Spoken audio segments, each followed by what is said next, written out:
Bincang Asik bareng Kopma.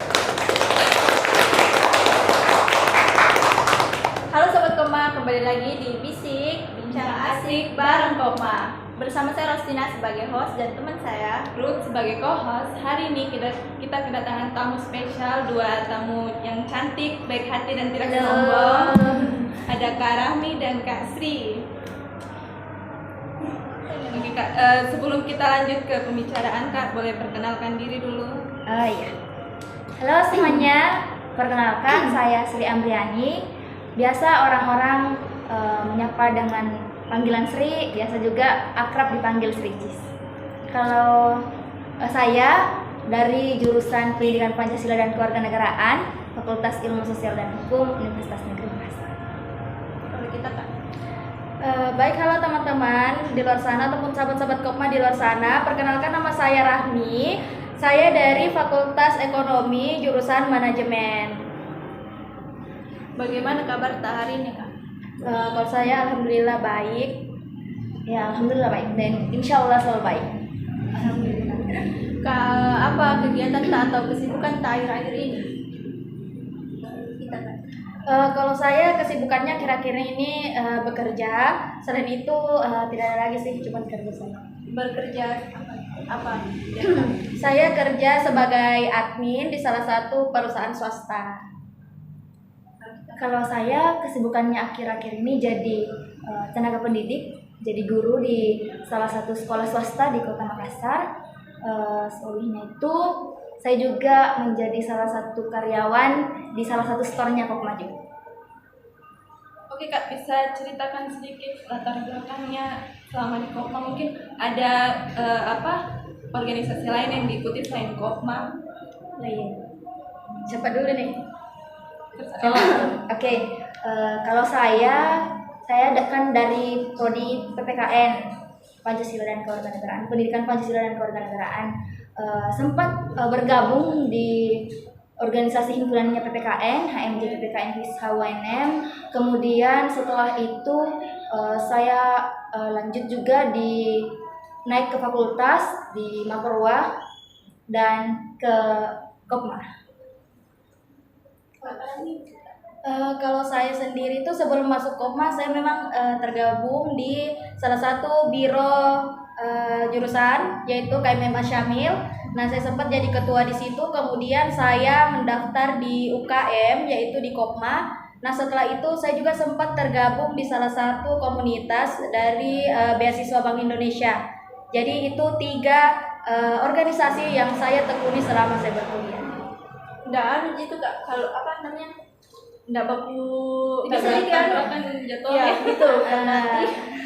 Kalau masalah itu pasti Mia kayak nggak ada mini waktu istirahat, mana bertabrakan, mana yang satu bilang ih kamu di Kopma terus sih, kamu di Genpi terus kayak gitu tuh.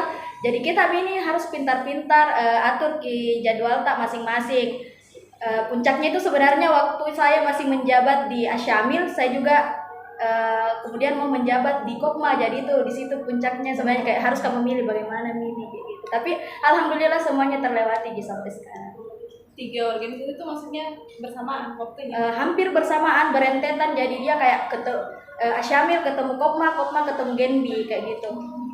Jadi memang kayak berentetan ya.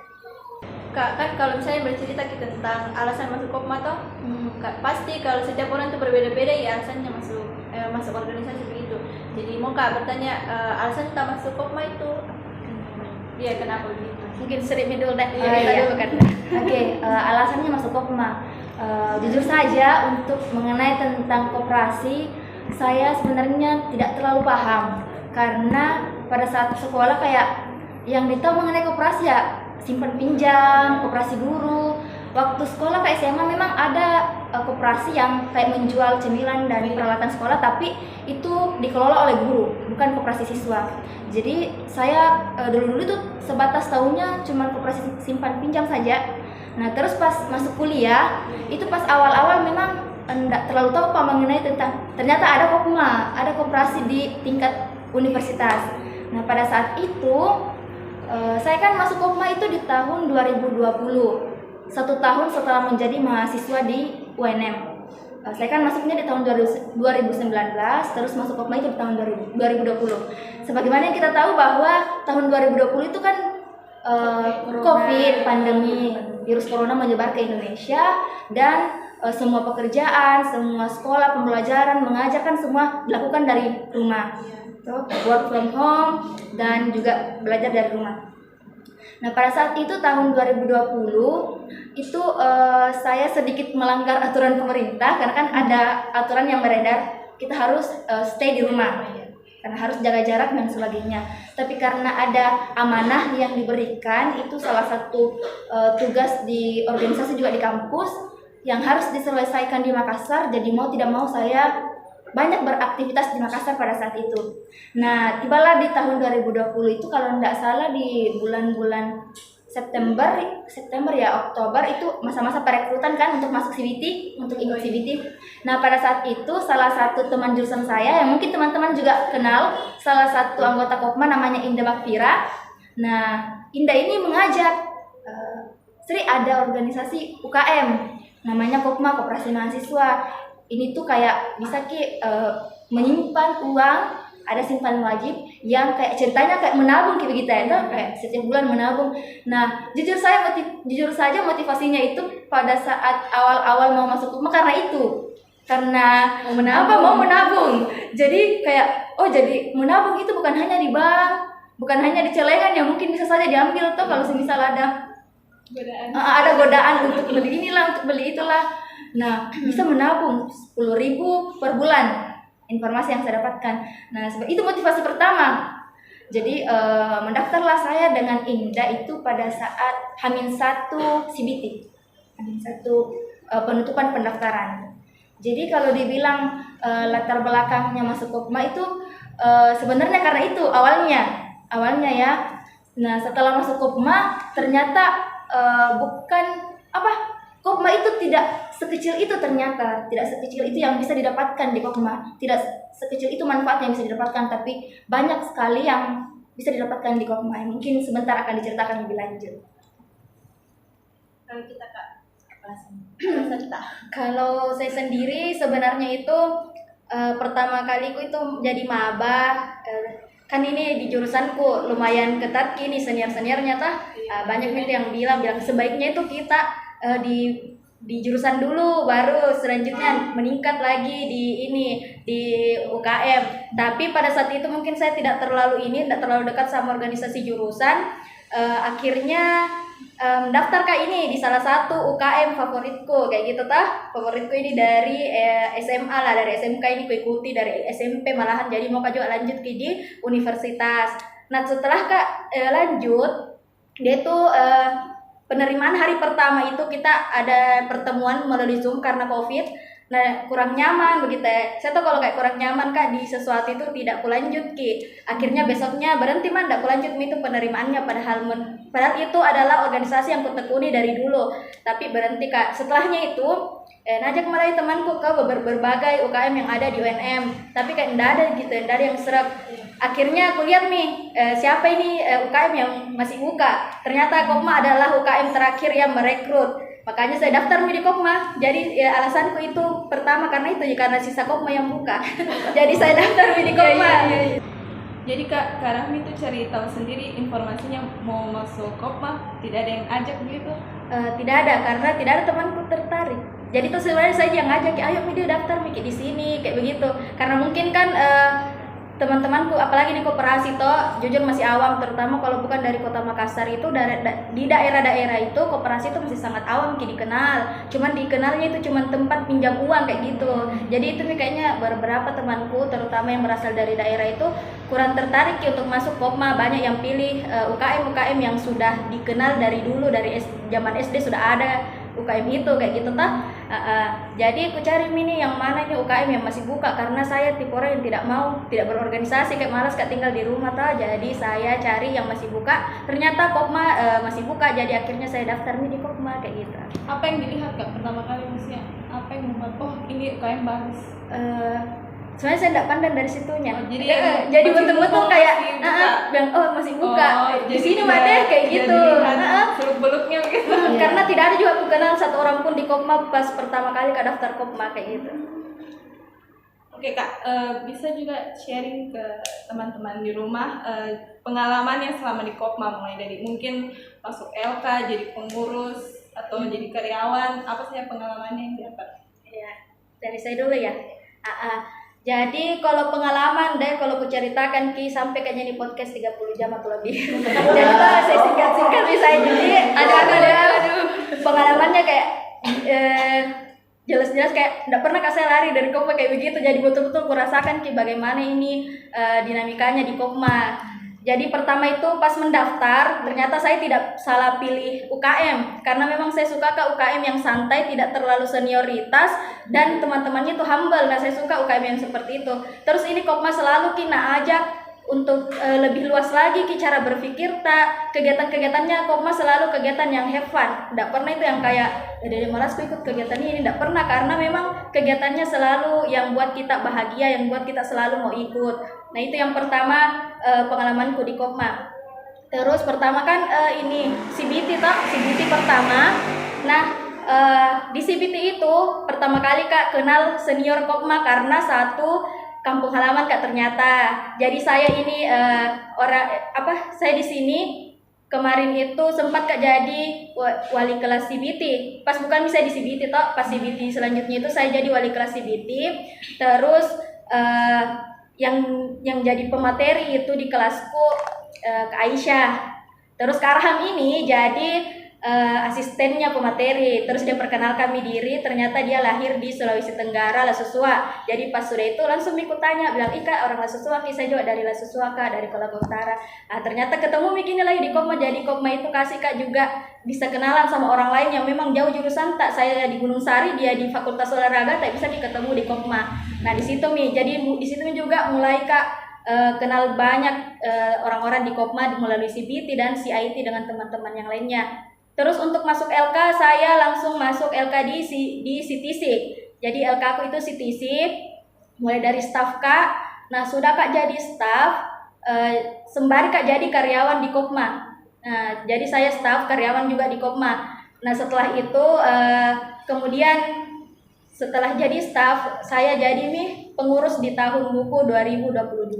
Jadi itu sebenarnya cerita singkatku dari masuk Kopma, kemudian jadi lembaga kekaryaan CTC, setelah itu jadi lagi karyawan Kopma dan jadi pengurus di Kopma juga kayak gitu. Sebelum ke Kasri dulu mau katanya, kenapa pilih CTC? Oh iya, karena dulu sering sekali tuh disebut-sebut setiap ada pertemuan, sering sekali disebut-sebut CTC itu orangnya. Jadi CTC itu dulu pemilihan untuk anggota CTC itu pasti orang-orang lama semua, anak baru itu cuma 2 orang. Begitu kayak dulu sistem pemilihannya CTC.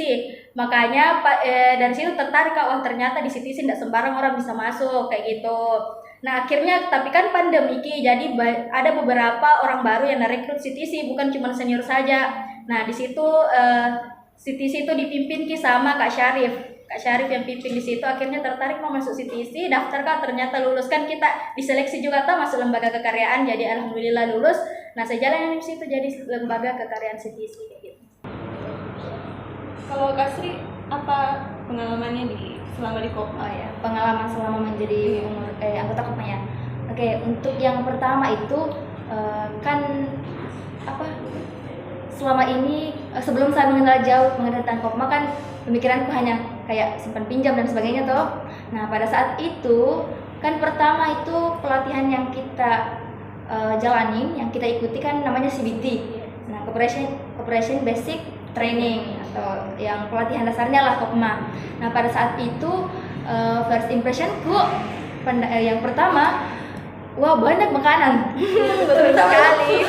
Pertamanya wah banyak makanan ya, banyak konsumsi yang diberikan sama peserta. Nah itu adalah hal pertama yang bikin saya senang karena banyak makanan. Nah kemudian yang kedua, setelah yang kayak banyak makanan jadi kayak lebih seru tuh dan lebih menyenangkan. Yang kedua itu kayak kalau orang-orang biasa tuh berpikir bahwa pengkaderan itu pasti kayak keras lah, sentuhan fisik lah, dan senioritas dan sebagainya. Ternyata di Kopma berbeda guys. Serunya sebenarnya Kopma di situ karena dia kayak sistem pengkaderannya itu seru. Jadi kita dibuat enjoy, dibuat have fun, banyak games yang diberikan. Seperti kayak kan Cooperation Basic Training itu yang indoor, banyak materi-materi dan banyak ice breaking yang diberikan. Nah, setelah itu di CIT Cooperation Intermediate Training yang outdoor yang keluar daerah. Kebetulan kemarin pada saat angkatannya saya dengan Rahmi itu di Malino. Di Malino yang pasti teman-teman hampir semua sudah menginjakkan kaki di Malino, jadi cukup tahu lah bagaimana suasana di sana, suhu di sana. Jadi seru pada saat pengkaderannya, tidak ada sistem senioritas dan sebagainya. Jadi kalau teman-teman berpikir bahwa tidak ada organisasi yang mungkin tidak ada kekerasannya, ada teman-teman. Kopma tempatnya. Kalau misal teman-teman ingin berorganisasi, dapat enjoy-nya, kemudian dapat pengetahuannya, dapat bisa meningkatkan skill yang dimiliki, itu ada di Kopma. Terus apalagi setelah pengkaderan yang enjoy, kemudian pada saat itu setelah mengikuti pelatihan di CBT dan juga CIT, ada nih pembukaan untuk mendaftar jadi pengurus lembaga kekaryaan di Kopma. Nah, sama yang disampaikan oleh Rahmi tadi, bahwa yang menjadi CTC itu karena kebetulan saya juga kemarin masuk di lembaga kekaryaan CTC, Operation Training Center atau pusat pendidikan dan pelatihannya anggota Kopma, itu karena salah satunya itu mendengar cerita-cerita dari orang-orang bahwa menjadi anggota dari CTC itu sebenarnya tidak mudah, karena yang menjadi pengurus LK di CTC itu sebenarnya orang-orang terpilih. Jadi kayak cukup menantang lah untuk kita sebagai anggota baru untuk mendaftar di CTC. Nah, mendaftarlah saya dan kemudian mengikuti beberapa prosedur, mengikuti beberapa tes, akhirnya lolos dan menjadi salah satu staf di CTC di Diklat ya kemarin. Di bidang Diklat. Nah, setelah itu 1 tahun menjabat sebagai staf Diklat, kemudian berikutnya lagi di tahun buku 2022 itu sedikit naik, tapi tetap di CTC, tetap setia di CTC, kembali menjadi anggota di CTC itu di manajer keuangan. Jadi yang diamanahkan untuk menjadi manajer keuangan. Tetapi teman-teman, di samping saya menjadi pengurus LK, saya juga menjadi salah satu karyawan di salah satu store-nya Kopma. Namanya Kopma Store 1, ada di Jalan Andi Jema. Di situ promosi dapat bagus sekali. Kami melayani print, kemudian jilid, fotokopi. Jadi buat teman-teman yang ingin print, ingin fotokopi, jilid dan sebagainya, silakan saja di Kopma Store 1. Jangan di tempat lain. Nah, Kak Rami, kan kita ini dari Fakultas Ekonomi nih. Iya, betul sekali. Ya. Nah, bagaimana itu pandangan tahu untuk Kopma pertama kalinya? Iya. Jadi pertama kalinya itu pandanganku ke Kopma, saya kan jadi maba. Nah, kebetulan masih ada ini kantinnya Fakultas Ekonomi di samping. Di situ itu ada store-nya Kopma, tapi saya belum kayak tandai gitu, oh ini store-nya Kopma. Yang saya tahu itu orang pakai PDH warna orange itu orange hitam tadi yang di bagian itu bisa kenterai satu saya kenterai pakaian yang sering ke store itu. Jadi kayak bilang, Kak, nggak tahu Mia, bilang Kak, oh manunya mahasiswa ini berarti karena aku udah masih anak-anak muda tau, bilang Kak, oh ini. Tapi aku tahu bilang dari Kopma yang saya tahu itu mereka itu jaga itu stand, kalau nggak salah apa namanya tuh yang prasmanan sama fotokopi. Jadi bilang ini sesana ini mahasiswa kok belum di kuliah, belum di bergantian jaga di sini.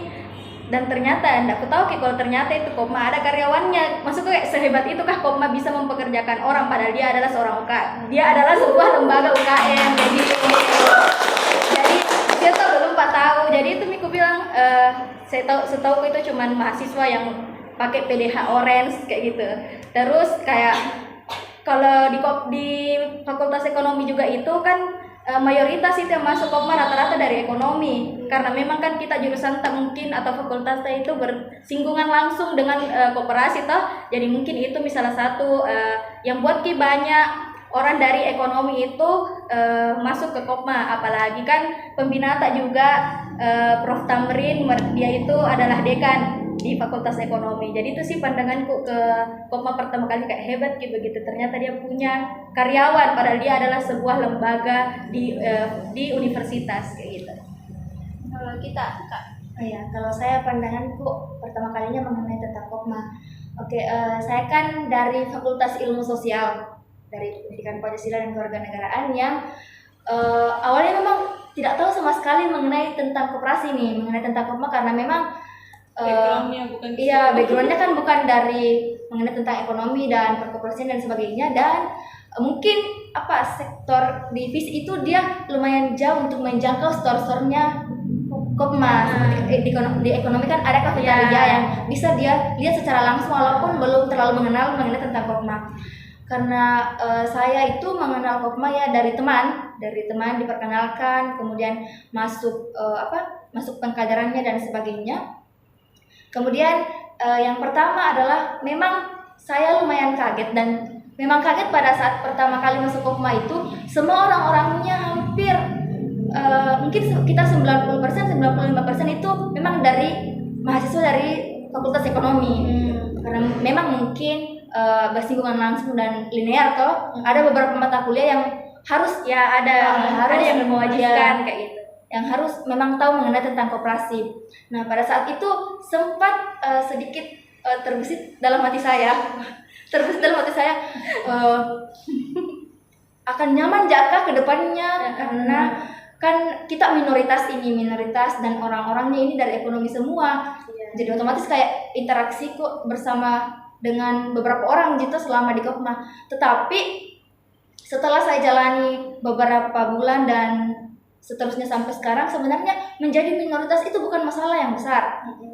Malahan menurut saya itu manfaat yang sangat besar, karena saya bisa mengenal banyak orang dari berbagai jurusan, bukan hanya dari PPKN dan juga dari Fakultas Ilmu Sosial dan Hukum, tapi dari Fakultas Ekonomi, dan bahkan kan kita ini di tingkat univ. Jadi semua mahasiswa dari UNM itu bisa kita kenal lewat Kopma. Seperti itu. Jadi untuk teman-teman yang masih memiliki statement atau mindset bahwa Kopma itu hanya diperuntukkan untuk mahasiswa dari Fakultas Ekonomi, itu salah teman-teman. Saya sudah menjalaninya itu hampir 4 tahun ya. Hampir 4 tahun menjadi anggota Kopma, dan itu kayak manfaatnya besar sekali. Bahkan sekarang saya sudah tidak lagi menjadi mahasiswa di UNM, tetapi masih berkecimpung di Kopma, selalu mengikuti kegiatan-kegiatannya, karena memang begitu teman-teman, seru dan bisa mempererat tali silaturahmi.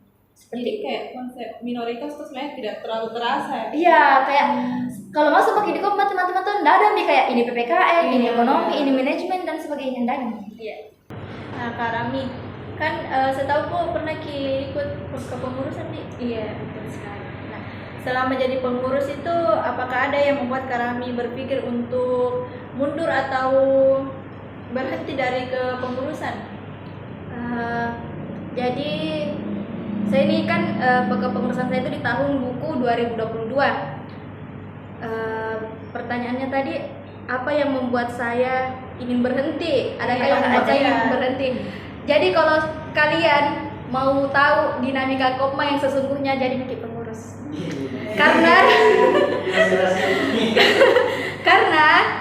jadi pengurus itu semua lininya Kopma itu tersentuh, bukan cuma di lembaganya saja, tapi di usahanya saja. Jadi kalau dibilang pertanyaannya adakah, hampir setiap hari ada. Sebenarnya hampir setiap hari ada, tapi sekali lagi manfaatnya juga hampir setiap hari ada. Jadi awal-awal itu memang kita perlu banyak belajar hal sebagai pengurus Kopma, karena di kepengurusan Kopma setiap bagian itu ada sistem kerjanya masing-masing. Jadi kita ini kayak sekretaris itu pada umumnya yang kayak organisasi sebelumnya kayak gitu-gitu tidak, karena di Kopma itu kan kita mau dibilang sebenarnya kayak jadi lembaga usaha. Jadi di dalam itu setiap bagian ada sistem kerjanya masing-masing. Jadi sekretaris ada sistem kerjanya sendiri, tidak boleh dia tidak lakukan itu dan apa-apa saja tugasnya, dan tidak boleh dia melewati itu. Jadi kita punya yang namanya SOP. Terus keuangan juga punya sendiri. Nah, di samping itu sebenarnya konflik yang biasa buat itu mau berhenti jadi pengurus kalau di Kopma itu konflik internal paling utama. Kan sesama pengurus gini, ada Kak saya itu hari 7 orang. Bayangkan begitu ketemu di dalam satu kantor dengan masalahnya masing-masing, ketemu kalau ada bisa satu punya masalah, satu juga ada yang kayak bet-betan deh di situ Terus dengan masalah eksternal itu mulai dari usaha yang omsetnya menurun, bagaimana kita bisa bangun ini usaha, walaupun saya di situ sebagai sekretaris atau bagian administrasi dan personalia, tapi sebagai pengurus Kopma yang paling pertama difikirkan itu adalah usahanya Kopma, karena usahanya Kopma itu tonggaknya Kopma, begitu Kopma dilihat dari usahanya. Jadi di situ sebenarnya juga kayak bagaimana usaha tak ini bisa kasih berdiri lagi, bagaimana usaha tak berjalan lancar, terutama ini tahun buku 2022 itu ambang setelah Covid. Jadi kita selalu dituntut, selesai mini Covid, masa begini usahamu kayak gitu. Kan banyak tokonya Kopma yang tutup karena Covid, mulai dari barang tambung, ekonomi yang berdiri cuma di pasca sendiri masih punya konsumennya itu sisa sedikit, karena kan anak pasca kuliahnya tidak seperti S1, mereka kuliah sebentar saja. Jadi kita dituntut kayak bagaimana kita bisa ayo buka usaha lagi di luar supaya bisa dapat. Nah itu sih sebenarnya yang bikin berpikir untuk berhenti, kayaknya tidak sanggup kan kayak gitu, kayaknya tidak sanggup kan deh, kayak bagaimana ini orang buka usaha bagaimana. Tapi di situ Tommy didapat ilmunya, oh ternyata begini guys, kalau mau buka usaha ternyata yang harus dipersiapkan itu ini itu modal, supplier dan lain sebagainya. Nah untuk yang bagian usaha jauh lebih rasakan gitu. Terus kalau untuk jadi sekretaris sendiri kayak sebenarnya apa sih? Kan sekretaris males ya. Kan sekretaris di Kopma itu selain administrasi. Oke. Selain administrasi kita kan juga urus orang. Sebagai sekretaris tantangan utamanya itu urus orangnya. Urus surat dokumen itu deh, satu hari bisa jadi kerja urus orang ini Pak. Ada satu dengar ki, ada satu tidak dengar ki. Jadi itu yang bikin ki sesekali berpikir untuk berhenti dari Kopma kalau kita punya konflik terutama sama karyawan, apalagi sesama pengurus kayak gitu. Sama konfliknya ya tuntutan dari pembina, tuntutan dari luar dan lain sebagainya. Memang sih seharusnya gitu Kak sebagai pengurusnya kayak gitu. Terus selanjutnya tadi apa yang membuat kita bertahan? Oh iya. Jadi yang membuat Kak bertahan di Kopma karena yakin Kak, kalau selesai Kak ini pasti ada tonji manfaat yang kudapatkan. Sedangkan belum Kak selesai, banyak manfaat yang bisa kudapatkan. Karena jujur kayak kenal Kak beasiswa BI itu karena masuk Kak Kopma. Dari senior Kopma Kak kenal, oh ada beasiswa BI. Akhirnya ku usahakan ternyata lulus. Jadi itu salah satu manfaat kudapatkan di Kopma, relasi paling utama. Terus yang bikin Kak bertahan di Kopma itu selain tadi masalahnya karena kayak ada konflik di antara pengurus, konflik di antara karyawan dan tuntutan dari luar. Selain itu yang bikin Kak juga bertahan adalah kembali lagi ke teman-teman pengurusku, karena sama-sama Kak dari awal jadi pengurus. Terus kayak masa iya sih ini kan Kopma dia tahun bukunya 1 tahun, kayak hal yang dipelajari selama 1 tahun itu kayak tidak bisa langsung dipindah tangankan ke orang lain, harus pikir lagi ke orang belajar. Dan bukannya nanti Kopma malah kembali bangkit, justru bahkan turun lagi karena harus lagi orang belajar baru kayak gitu. Itu gunanya dibuka magang pengurus supaya kalau ada kejadian-kejadian seperti itu, magang pengurus itu bisa di backup dari kelembagaan naik ke pengurus. Jadi teman-teman kalau buka magang pengurus daftar karena di situ ilmunya diterima dari pengurus kayak gitu. Karena juga kebetulan hari itu ada salah satu dari pengurus saya yang mesti resign karena harus melanjutkan pendidikannya harus lanjut S2, jadi resign Nah di situ juga masa harus Kak berhenti, padahal pengurusku ini butuh terutama ada lagi keluar kayak gitu.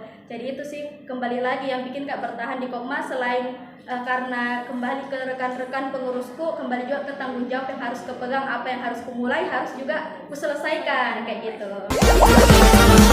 Bincang asik bareng Kopma.